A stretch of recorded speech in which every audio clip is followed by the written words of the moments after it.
அஸ்ஸலாமு அலைக்கும் வரஹ்மத்துல்லாஹி வபரகாத்துஹு. சுவர்ணலோக பேரரசி ஃபாத்திமா ரலியல்லாஹு அன்ஹா அவர்களின் வாழ்வில் நடந்த படிப்பினை சம்பவம்.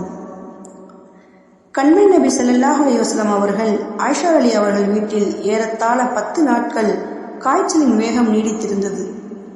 ஃபாத்திமா அலி அவர்கள் தனது அருமை தந்தையின் நிலை கண்டு கண்ணீர் விட்டு அழுதார்கள். நோயின் வேகத்தால் சில நேரம் ஒரு காலை நீட்டுவார்கள், மற்றொரு காலை மடக்குவார்கள். ஒரு சமயம் நோயின் கடுமையால் மயக்கம் அடைந்தார்கள். ஃபாத்திமா அலி அவர்கள் தனது அருமை தந்தையை அணைத்துக் கொண்டு விம்மி விம்மி அழுதார்கள். எனது தந்தையின் கஷ்டமே என்று சொன்னார்கள்.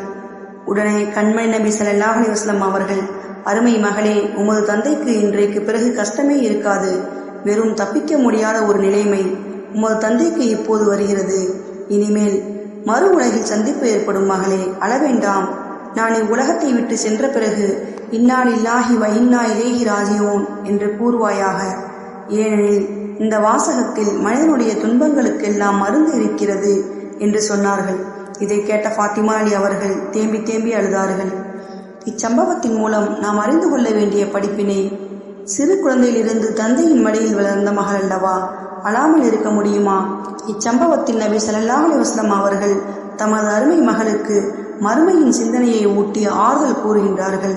அது மட்டுமல்ல, நான் இறந்த பின்பு இன்னா லில்லாஹி சொல்லுங்க, அதுதான் துன்பங்களின் மருந்து என்ற அற்புதமான ஒரு வாசகத்தை மகளுக்கு தந்தையின் மரண போராட்ட வேளையில் நபி ஸல்லல்லாஹு அலைஹி வஸல்லம் அவர்கள் ஈரல் குலை துண்டான ஃபாத்திமா அலி அவர்கள் என்ன செய்திட முடியும்?